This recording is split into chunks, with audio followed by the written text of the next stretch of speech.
Assalamualaikum warahmatullahi wabarakatuh. Hai anak-anak, apa kabar? Semoga kita semua dalam keadaan yang baik-baik saja ya. Kembali lagi bersama Bu Rizky di video pembelajaran bahasa Indonesia. Hari ini kita akan belajar tentang struktur teks berita. Mari kita simak bersama-sama. Sebelum kita belajar tentang struktur teks berita, coba kalian baca dulu teks berita akibat lilin, sebuah rumah hangus terbakar dilalap si jago merah. Setelah membaca teks berita tersebut yang terdiri dari 3 paragraf, bisa disimpulkan bahwa di paragraf pertama itu berisi info yang sangat penting. Jadi misalnya paragraf pertama ini dihilangkan, maka berita ini akan jadi tidak lengkap dan tidak jelas ini berita tentang apa. Kemudian di paragraf kedua adalah info penting. Jadi info ini sebenarnya penting tapi tidak lebih penting dari yang pertama.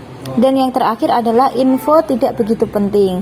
Info tidak begitu penting ini misalnya dihilangkan, maka tidak akan berpengaruh terhadap berita tersebut.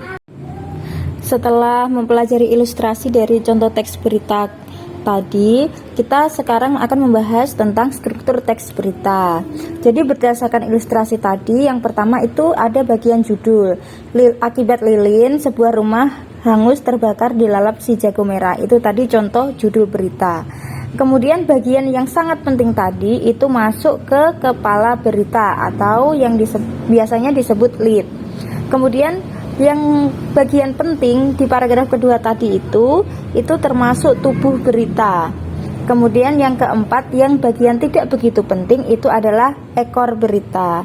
Selanjutnya kita akan bahas satu persatu unsur struktur teks berita lebih detail.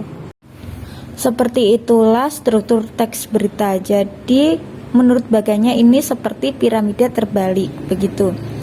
Setelah ini kita akan bahas satu persatu, mulai dari kepala berita, tubuh berita, dan ekor berita.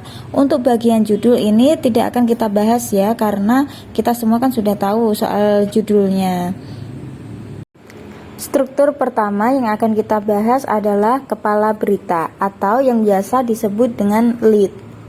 Kepala berita atau lead ini kadang-kadang juga disebut dengan teras berita.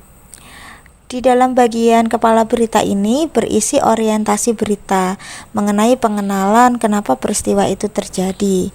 Bagian kepala berita yang baik biasanya harus sudah mengandung adik simba secara lengkap ya, atau ya setidak-tidaknya ada 5 unsur berita, yaitu antara lain apa, di mana, kapan, siapa, dan mengapanya.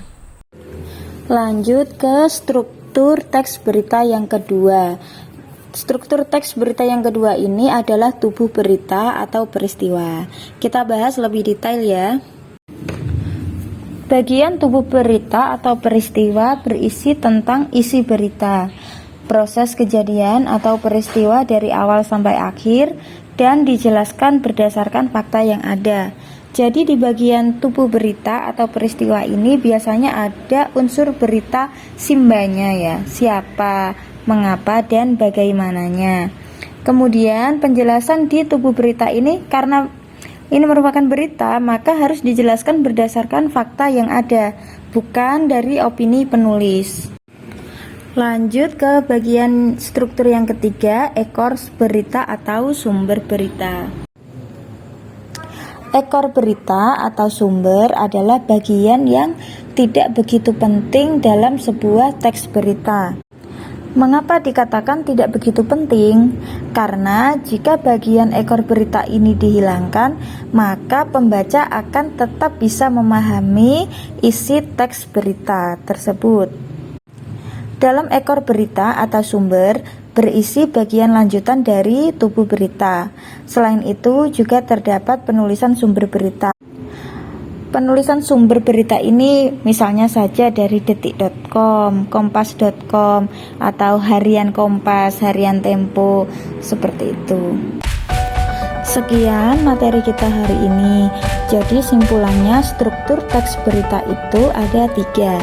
Yang pertama kepala berita atau lead, yang kedua tubuh berita, dan yang ketiga ekor berita.